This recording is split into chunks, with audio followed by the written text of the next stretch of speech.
पिछले 10 साल में किए गए विकास और वेलफेयर स्कीम के दावे और मैनिफेस्टो में किए गए वादे इस बार जनता को कितना लुभा पाएगी, इस पर बातचीत करने के लिए हमारे साथ हैं वित्त मंत्री निर्मला सीतारमण जी। मैम, आपका स्वागत हमारे शो में।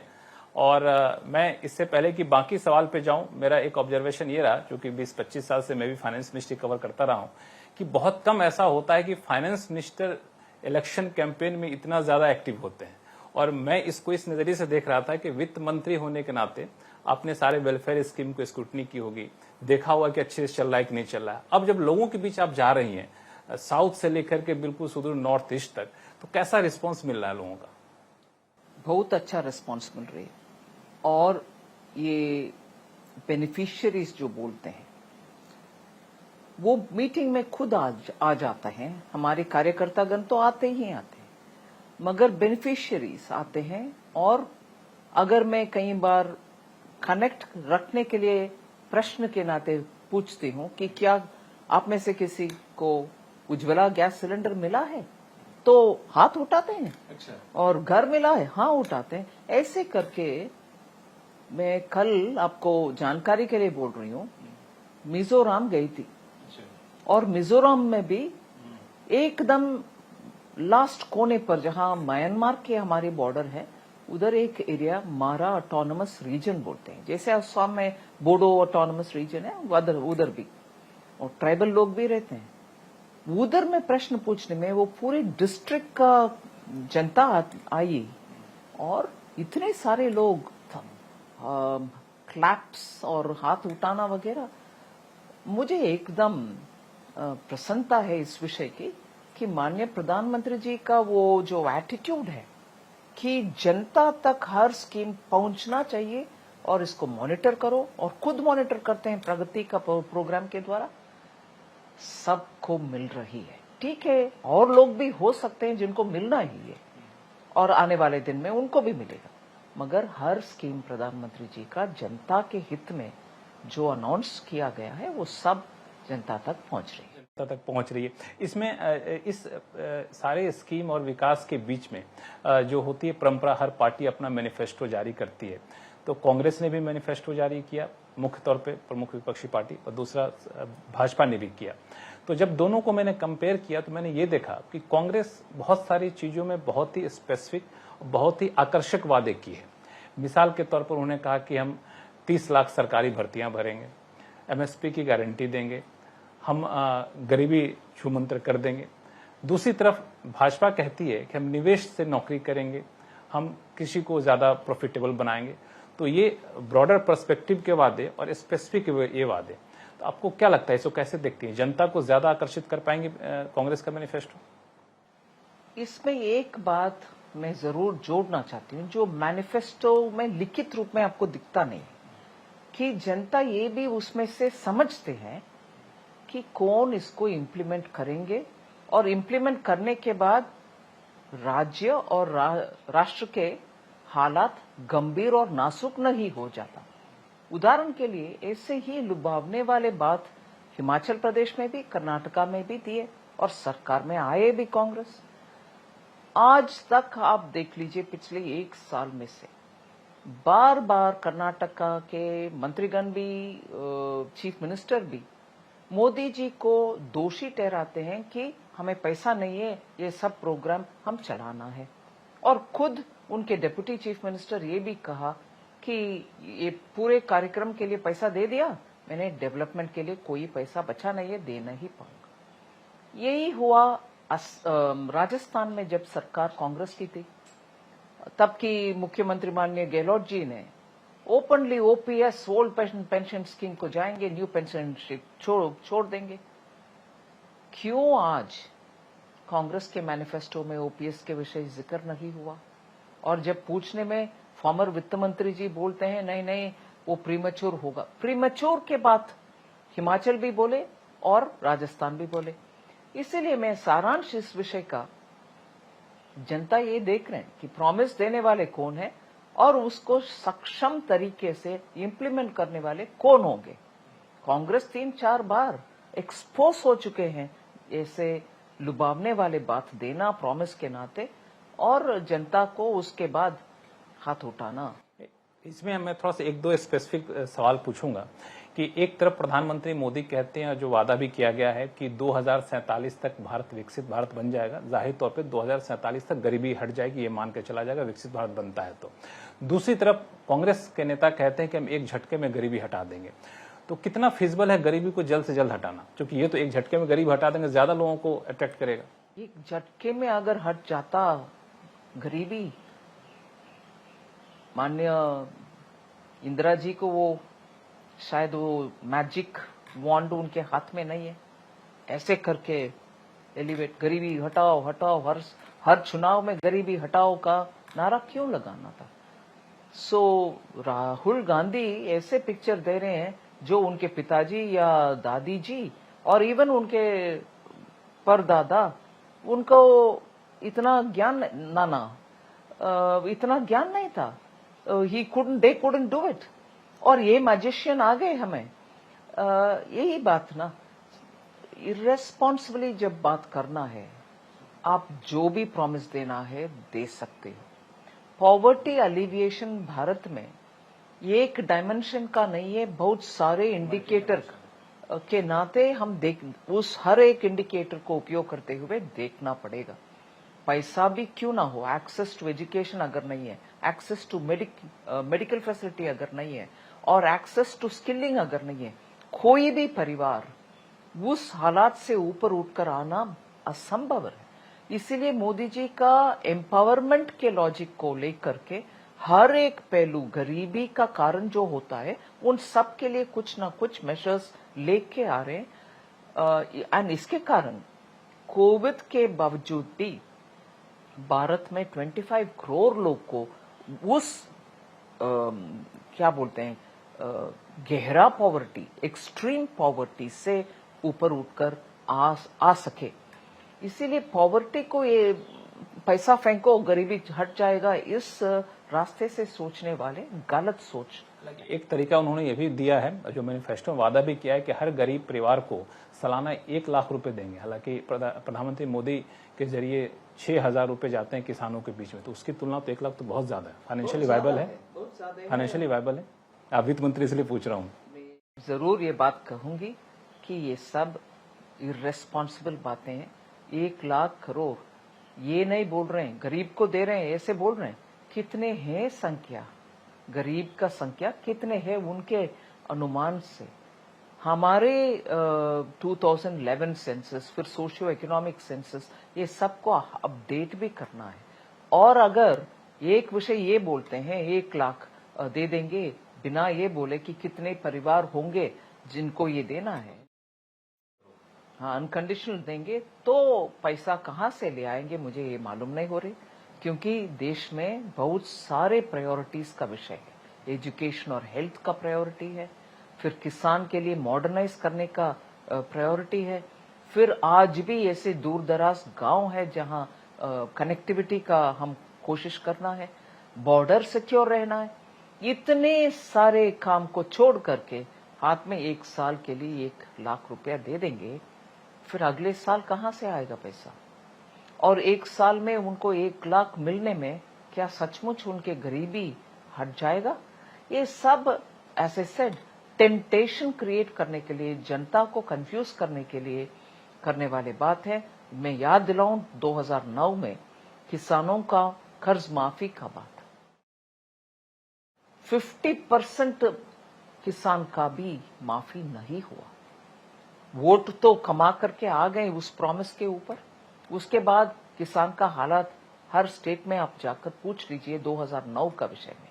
इसलिए कांग्रेस गड़बड़ करके इकोनॉमी को, ठीक चलने वाले पटरी को हट करके या टेढ़ा मेढ़ा करके फिर भारत का इकोनॉमी को ऐसे के वैसे छोड़कर चले जाएंगे, उनको जिम्मेदारी नहीं है। इसमें एक सवाल और पूछूंगा, फिर बाकी मुद्दे पे जाऊंगा। वो ये है किसान को लेकर। किसान आंदोलन काफी दिन तक चला, मुद्दा था एमएसपी की गारंटी दी जाए। भाजपा के मैनिफेस्टो इस पर चुप है, यह है कि किसानों की आमदनी बढ़ाएंगे। लेकिन विपक्षी पार्टियां जोर शोर से अपने मैनिफेस्टो में, चुनावी रैलियों में इसको उठा रहे हैं कि एमएसपी की कानूनी गारंटी देंगे। कोई गुंजाइश आपको दिख रही है कि ऐसा किया भी जा सकता है? हमारे प्रयत्न किसान के लिए, जैसे मैं गरीब के विषय में बोली, बहुत ही पहलू से कनेक्टेड है। किसान का आमदनी बढ़ाना, उनको मार्केट एक्सेस देना। भारत इतना बड़ा मार्केट है, पूरी दुनिया, ऑस्ट्रेलिया से, न्यूजीलैंड से, कनाडा से सब चाह रहे हैं उनके एग्रीकल्चरल प्रोड्यूस को इधर ले आएंगे।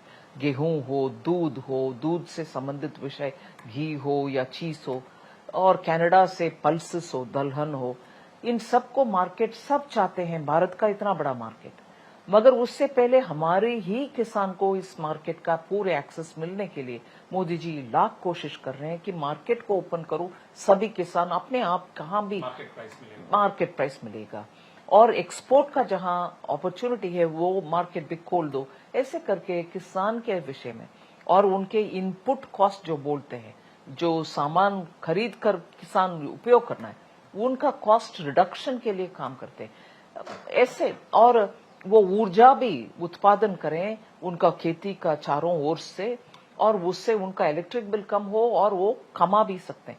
ऐसे सोच समझ कर किसान का हालात बेहतरी हो, इसके लिए काम कर रहे हैं। दूसरी ओर ये सब के ऊपर ध्यान ना देते हुए, जैसे गरीब के लिए 1 लाख, ये इसी रास्ते पे चलते हुए एमएसपी दे देंगे, कानूनन दे देंगे, बोल सकते हैं, मगर जो एफर्ट अभी हुआ है उससे किसान, मैं इसमें डिटेल में जाने से पहले कांग्रेस के ऊपर एक आरोप जरूर लगाऊंगी, किसान के ऊपर, एमएसपी के ऊपर, और खरीद जो एमएसपी के द्वारा खरीदारी जो होती है, इन सब में कांग्रेस बात करने का उनका नैतिक अधिकार नहीं है, ये मेरा मानना है। क्यों? 2013 में वर्ल्ड ट्रेड ऑर्गेनाइजेशन का 2 सालाना, मतलब 2 साल के एक बार मंत्रीगण का स्तर पर मीटिंग होता है। उस मीटिंग में कांग्रेस ने 2013 में प्रोक्योरमेंट बंद करने का समझौता एग्री करके आए। 2017 से आज भारत देश में कोई भी किसान से एमएसपी के द्वारा खरीदना बंद ही होता अगर उस अग्रीमेंट को माननीय मोदी जी आकर हटा नहीं किया। हमने 2014 से लेकर 16 तक इतना नेगोशिएशन करके उसको हटा करके ये बोले कि पीस क्लॉज दो, मतलब हम जब तक एक परमानेंट सोल्यूशन नहीं निकलता हम खरीद भी लेंगे, स्टॉक भी रखेंगे और पीडीएस के द्वारा राशन भी देंगे। ये पूरे तीनों सिस्टम एकदम उस समझौता के वजह से हट जाना का कगार में आ गए हम। ये काम करने वाले कांग्रेस आज किसान को एमएसपी में गारंटी दे रहे हैं, फिर क्यों 2013 में ये समझौता डब्ल्यूटीओ करके आए? किसान का बर्बाद और रेशन में गरीब को जो मिलता है ये सब सत्यानाश होता था अगर वो आगे बढ़ती। एक बात तो मैं यहाँ पे जोड़ना चाहूंगा कि एमएसपी गारंटी को छोड़ दिया जाए। प्रधानमंत्री किसान सम्मान निधि योजना की शुरुआत की गई थी, 6,000 रुपए दिए जा रहे थे, तो कई लोगों की ये डिमांड थी कि जिस तरीके से इन्फ्लेशन लिंक्ड है उसको थोड़ा सा बढ़ा दिया जाए। बीच में ऐसा भी आया कि शायद सरकार इस पर विचार करे, तो अभी ये आपको लगता है कि बढ़ाना वाकई सही मांग है? एक नजरिया से जो मांग रहे हैं उनका कारण हो सकता है, मगर देखना चाहिए कि क्या उससे कैसे हम आगे बढ़ेंगे। और छोटे किसान और भी है जिनको इसमें ले आना, जोड़ना, ये विषय में बहुत सारे पहलू है जिसके ऊपर अध्ययन सरकार कर रही है, मगर मैं ये अभी कुछ भी नहीं बोल सकती हूँ कि बढ़ेगा नहीं बढ़ेगा।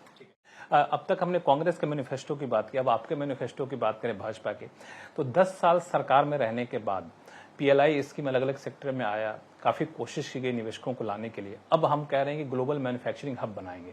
अब ये ग्लोबल मैन्युफैक्चरिंग हब बनाने के लिए क्या कोई अलग रणनीति आपके पास है, अलग रोड मैप है, या फिर जो मौजूदा रोड मैप है इसी का विस्तार करेंगे, उसी को एक्सपेंड करेंगे? क्यों, मेक इन इंडिया जब अनाउंसमेंट हुआ 2015 में, तब ही हम मैन्युफैक्चरिंग हब बनाने का रास्ता ही उसमें विवरण किया गया था। भारत में मैन्युफैक्चरिंग हो और वो भी भारत के जीडीपी को बढ़ाने के लिए हो, और इधर से मैन्युफैक्चर करके विदेश को एक्सपोर्ट करने के लिए हो, ये सब उस मेक इन इंडिया का पार्टी था। फिर आत्मनिर्भरता उसमें जोड़ते हैं। सो जहां हम इंपोर्ट करते हैं ऐसी चीज जो हम भारत में ही मैन्युफैक्चर कर सकेंगे, वो भी आत्मनिर्भर भारत के अंदर मेक इन इंडिया के साथ जोड़ा। उसका नतीजा देख लीजिए, आज डिफेंस एक्सपोर्ट्स 25,000 करोड़ से ज्यादा हो गया, 25,000 करोड़ से ज्यादा हो रही है एक्सपोर्ट, सिर्फ एक्सपोर्ट में बात हो रही है। सो भारत में जो डिफेंस का रिक्वायरमेंट है वो भी अभी प्रोडक्शन हो रही है। हमारी इंपोर्ट कम हो रही है डिफेंस के लिए और एक्सपोर्ट भी हम इधर से कर रहे हैं। आत्मनिर्भर और मेक इन इंडिया दोनों इसमें जोड़ रहे हैं और मैन्युफैक्चरिंग हब बन रहे हैं कि नहीं बन रहे हैं डिफेंस में। ये एक उदाहरण मैंने लिया, ऐसे ही उदाहरण इंजीनियरिंग और एमएसएमई इन सब का मैन्युफैक्चरिंग कैपेसिटी बढ़ाने के लिए जरूर हम करेंगे और इससे जुड़ा हुआ ही था पहले अनाउंसमेंट मेक इन इंडिया। तो इसमें यह माना जाए कि एलन मस्क जैसे उद्योगपति का आना, निवेशक का आना एक इसमें और एडिशन करेगा? जरूर, हम तो वेलकम करते हैं कि प्लीज सब इधर भारत में आकर मैन्युफैक्चरिंग करिए, क्योंकि वातावरण इधर अनुकूल है, हमारे युवा अच्छा क्वालिफाइड स्किल्ड भी है, वो कंट्रीब्यूट कर सकते हैं और सस्ते में भारत में सब फैसिलिटी मिलता है। इसीलिए हम तो खुलेआम सबको इनवाइट कर रहे हैं, please come and manufacture in India. कुछ आप शेयर कर सकेंगे कि एलन मस्क का यहाँ पे इन्वेस्टमेंट को किस तरीके से आप देख रही हैं? मैं एक बड़ा सा कंपनी भारत में आकर मैन्युफैक्चरिंग का इंटरेस्ट अगर दिखाते हैं, उससे इंडिया का मैन्युफैक्चरिंग एनवायरनमेंट एक अच्छा संदेश मिलता है कि हाँ, भारत में हाई टेक्नोलॉजी से जुड़े हुए बड़े कंपनियां आकर इंटरेस्ट दिखा रहे हैं, मतलब हमारी पॉलिसी ठीक है, हमारी मैन्युफैक्चरिंग वातावरण अनुकूल है और इसमें भारत का भी उपयोग है, विदेश में भी एक्सपोर्ट कर सकते हैं। निवेश के मोर्चे पर एक और पिछले दिनों घटना हुई, वो ये थी जेपी मॉर्गन का बॉन्ड इंडेक्स में इंडिया का शामिल किया जाना। इसको निवेश बढ़ने के लिए कितना मददगार साबित होगा? ये अच्छा सा कदम है। हम तो पिछले 2 साल से बहुत नेगोशिएट किए और इनवाइट किए, भारत का डिटेल्स उनको दिखाए, उसके कारण आज इस जुलाई से वो शुरू भी हो रही है और ब्लूमबर्ग का लिस्टिंग भी जनवरी से होने वाले हैं। सिर्फ जेपी मॉर्गन का लिस्टिंग के वजह से ऑटोमेटिक फ्लो, मतलब विदेश में फंड्स एक एक इंडेक्स को देखते हैं और उस इंडेक्स में लिस्टेड आइटम्स को बाय रूटीन पैसा जाते रहते हैं इन्वेस्टमेंट के लिए। जेपी मॉर्गन के लिस्टिंग के द्वारा जो उनके इन्वेस्टेबल फंड्स होता है वो सब अभी एक प्रोपोर्शन के अनुसार जापान में इतना जाना, चाइना में इतने जाना, कहीं और जाना, इंडोनेशिया, फिलीपींस, भारत में भी अभी जाने का रास्ता वो स्पष्ट दिखा गए हैं। इन सब के बीच में प्रधानमंत्री मोदी ने भी कहा कि भले ही सरकार या भाजपा अभी चुनाव प्रचार में है, लेकिन अधिकारीगण अभी काम कर रहे हैं और 100 दिन का एजेंडा बनाया जा रहा है।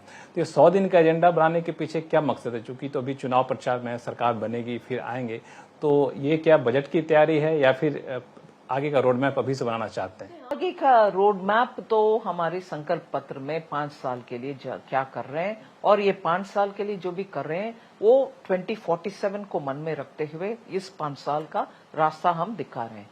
उसमें से भी जो 100 कदम हम पहले 100 डेज में, इतने सारे कदम ये फर्स्ट 100 डेज में जो कर पाएंगे उसका नक्शा रेडी हो रही है, जिससे जैसे प्रधानमंत्री जी ने, मुझे याद है आरबीआई का फंक्शन में जब हम सब बैठे थे, उधर क्लियरली बोले कि आप सबके पास तो टाइम है, आप भी काम करिए, शपथ ग्रहण होने के तुरंत बाद हम एकदम काम में जुट जाएंगे। ये बयान काफी चर्चा में रहा, चूंकि आरबीआई को कहा जा रहा था कि देखे नहीं, मेरा जहां मेरा समझ है उस इवेंट में आरबीआई के उस फंक्शन में पूरे इंडस्ट्री से, बिजनेस से, बैंक से जुड़े हुए बहुत सारे वरिष्ठ ऑडियंस में थे और आरबीआई भी थे।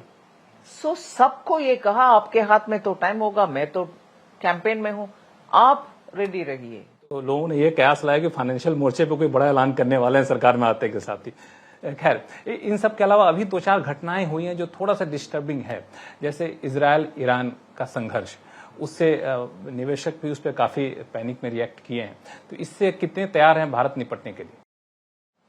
ये तो मैं कह नहीं सकती हूँ पूरे तैयार है, जैसे वो डेवलप होते आएगा वैसे हम भी इधर जितने कदम उठाना है उसके अनुसार भारत के हित में वो हम लेने के लिए हर तैयारी कर रहे हैं।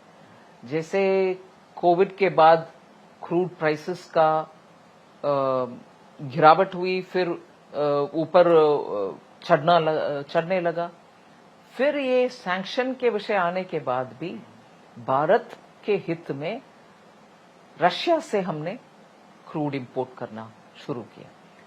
वैसे ही मैं मानती हूं हर ऐसे चैलेंज में हम हमारे हित में क्या करना है, कब करना है, इसके ऊपर अध्ययन करके सभी डिपार्टमेंट के बिठा करके निर्णय लेते हैं। डेफिनेटली इसमें भी हम अलर्ट रहेंगे। इन सब से अलावा एक मुद्दा काफी सुर्खियों में है, वो है इलेक्टोरल बॉन्ड को लेके। कहा यह जा रहा है कि सुप्रीम कोर्ट ने जो सवाल उठाया इलेक्टोरल बॉन्ड कॉन्सेप्ट के ऊपर नहीं था, उसके तौर तरीके पहलू अलग अलग पहलुओं पे था। तो क्या ये माना जाए, क्योंकि प्रधानमंत्री ने कहा भी है कि ये एक बहुत ही अच्छा टूल था, तो नई सरकार आने के बाद अगर आप आती हैं सत्ता में तो इलेक्टोरल बॉन्ड को नए रूप में लाने की कोशिश करेंगे?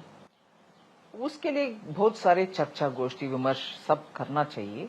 और क्योंकि पिछले बार जो सिस्टम था उससे बेहतर था इलेक्शन बॉन्ड्स, अभी जो आने वाले दिन में जो भी करना है उसका भी मैं मानती हूं बहुत कंसल्टेशन के बाद सरकार आगे बढ़ना चाहिए। इतने सारे आपने सरकार के कामकाज गिनाए, तो मेरा एक सवाल है कि वित्त मंत्री चूंकि चीजों में काफी दिल से जुड़ी रहती हैं, क्योंकि पैसा खर्च होता है, खर्च करने की जिम्मेदारी आपकी रहती है, लेकिन चुनाव में इन डेवलपमेंट के मामले को चर्चा होते होते बात भटक के चली जाती है पोलराइजेशन पे।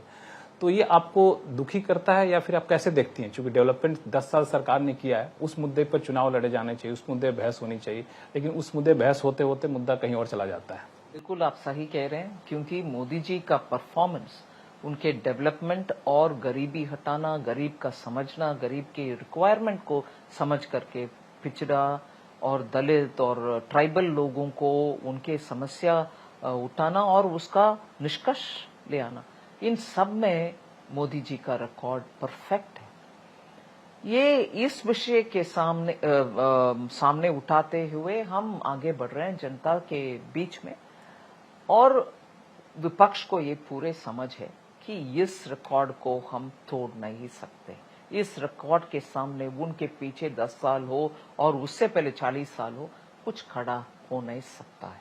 इसीलिए उनको सूटेबल है कि जैसे पहले करते थे, आप पीसमेंट का राजनीति, माइनॉरिटी को अपीस करो और भटकाव की भाषण दो और मेजॉरिटी को बार बार दिखाओ कि आप कुछ नहीं है वगैरह वगैरह। ऐसे पोलराइजेशन उनको आवश्यक है, हमें आवश्यक बिल्कुल नहीं है, क्योंकि मोदी जी का ट्रैक रिकॉर्ड इतना स्पष्ट है। डेवलपमेंट के रास्ते में जब सबको सब मिलता है, ये भेदभाव का कोई स्थान ही नहीं बचता इस देश में। देखिए कैसे ज्ञान का, गरीब, युवा, अन्नदाता और नारी, इनको क्यों सामने रख के प्रोत्साहन के नाते बात करते हैं मोदी जी, क्योंकि जब गरीब के बात करते हैं उसमें सभी जातियां और मजहब आ जाता है कि कोई भेदभाव नहीं है, गरीब हो तो आपका आगे ले जाना ही चाहिए, वैसे ही नारी, वैसे ही। इसीलिए मोदी जी का मन में इस देश में सब आगे बढ़ना चाहिए, ना कि एक वर्ग, ना कि दूसरे वर्ग से झगड़ा करना। ये टिपिकल कांग्रेस के मानसिकता है। और उसमें एक विषय जोड़ रही हूं, इतने हद तक जाते हैं कि उनके वायनाड कॉन्स्टिट्यूएंसी में कांग्रेस अपने फ्लैग, कांग्रेस पार्टी का फ्लैग को भी, झंडा को भी कैंपेन में दिखा नहीं रहे, क्योंकि मुस्लिम लीग लोग बोले नहीं नहीं आपके फ्लैग नहीं होना चाहिए। उनकी अपने पार्टी का फ्लैग तक, जब कैंडिडेट कांग्रेस का है, कांग्रेस का, हम तो जब जहां कैंपेन में जाते हैं हमारे बीजेपी का फ्लैग सिर्फ नहीं रखते, हमारी अलायंस पार्टनर सबका फ्लैग रखते हैं। कैंडिडेट जब कांग्रेस का है, कांग्रेस का फ्लैग नहीं रख रहे हैं बयान में। अपीसमेंट का भी हद है भाई। इतने सारे कहने के बावजूद कांग्रेस आरोप लगाती है कि दो मुद्दे से हमेशा सरकार या बीजेपी भाग रही है, वो है महंगाई और रोजगार। इस मुद्दे पर प्रधानमंत्री इंटरव्यू में कुछ नहीं कहते, मैनिफेस्टो में कुछ बड़ा नहीं कहा जाता है। क्या वाकई ऐसी चीजें जिससे बचना चाहती है बीजेपी? मैं ऊपर से उनसे एक प्रश्न पूछना चाहती हूं। पिछले अक्टूबर 22 से लेकर 23 नवंबर तक 10 लाख सरकारी नौकरी में हाथ में अपॉइंटमेंट लेटर देने वाले कौन है भाई? राहुल गांधी है, उनके राजस्थान में या उनके हिमाचल में सरकारी नौकरी किसी को दिया? मोदी जी ने दिया। और स्टैंड अप के द्वारा कितने लोग यूनिकॉर्न बने, 100 लोग, ऐसे यूनिकॉर्न में एक बंदा चलाता है कि उनके अंडर काम करने वाले भी होते हैं। इसीलिए और उस स्तर का जॉब्स भी, और स्वनिधि के द्वारा छोटे छोटे एमएसएमई का, ऐसे छोटे उद्योग भी बड़े उद्योग भी मोदी जी करके दिखाए, मगर आप लोग कुछ नहीं किए। और रोजगारी के ऊपर हम बात कर रहे हैं और वो शिकायत हमारे ऊपर डाल रहे हैं। और महंगाई के विषय में आप देख रहे हैं कि महंगाई कम होते आ रहे हैं और हमारे द्वारा कितने सारे दाम कम करने वाली चीज, भारत आटा, नेफेड के द्वारा, मदर डेयरी के द्वारा आलू प्याज का बंटवारा, ये सब कौन करना? हम तो किए हैं, मगर यूपीए के सरकार के द्वारा 10 साल के 22 मंथ्स कंटिन्यूअसली लगातार डबल डिजिट में इन्फ्लेशन उनका समय में था, हमारा नहीं। एक आखिरी सवाल आपसे पूछूंगा, क्योंकि वित्त मंत्री होने के नाते भी आप उसके बाद भी चुनाव प्रचार के दौरान भी अब काफी इलेक्शन कैंपेन में जा रही हैं, अलग अलग जगहों पे जा रही हैं। तो पहले ये मामला चला कि शायद वित्त मंत्री निर्मला सीतारमण लोकसभा चुनाव लड़ेंगी। आपने कहा कि नहीं, मैं अब नहीं लड़ूंगी। आपका एक बयान बड़ा सुर्खियों में रहा कि मेरे पास पैसे नहीं है, मैं नहीं लड़ सकता। तो कैसे देख रहे हैं, क्या आपने क्या सोच के नहीं लड़ने का फैसला लिया? आखिर पार्टी तय करती है, मैं कुछ भी कहूं, आखिर पार्टी अगर बोलती है नहीं आप जाओ इधर कंटेस्ट करो, हम तो मानने वाले पार्टी हैं। कार्यकर्ता बीजेपी का कोई पार्टी के खिलाफ नहीं बोल सकता, बोल भी नहीं करते हैं, क्योंकि हम तो पार्टी को ही सर्वोत्तम मानते हैं, देश के बाद पार्टी। लेकिन आपकी बातचीत से लगा तो दिल से अब तैयार नहीं है चुनाव लड़ने के लिए। मेरा सच्चाई पार्टी के सामने रखी मैं। क्यों? अगर पार्टी बोलती है नहीं फिर भी आप जाओ, मैं तो करना ही है। क्या था बचना चाह रही थी? नहीं, कोई बचने का बात नहीं है, सच्चाई का बात मैंने बोली, बचने वाली बात कुछ नहीं है उसमें। चूंकि साउथ में आप गई हैं काफी दिन तक, तो ऐसा लग रहा है कि प्रधानमंत्री मोदी भी काफी दिन तक साउथ में रहे हैं पिछले कुछ हफ्तों में। तो क्या लगता है कि साउथ में एक नया इतिहास भाजपा बनाएगी?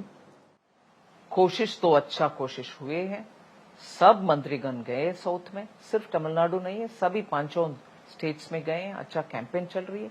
जरूर जनता में एक अच्छा रिकग्निशन है कि बीजेपी का कामकाज अच्छा है, ट्रांसपेरेंसी है, करप्शन रहित सरकार दिए हैं 10 साल। देखते हैं तो तमिलनाडु में पिछले साल से ज्यादा है, पिछली बार से ज्यादा आने की उम्मीद? कोशिश तो करते हैं, केरला में खाता खुलेगा, देखते हैं। बहुत बहुत शुक्रिया मैम हमसे बातचीत करने के लिए, और मेरी शुभकामनाएं कि आप जाती इतनी मेहनत करती हैं, धूप में अपना ख्याल रखिएगा। धन्यवाद। तो ये थी वित्त मंत्री निर्मला सीतारमण जी, जिनका साफ तौर से कहना है कि जो सरकार ने पिछले 10 साल में किया है उसका काफी ज्यादा असर लोगों में दिख रहा है, और इसका प्रतिबिंब आपको चुनावी रिजल्ट में देखने को मिलेगा।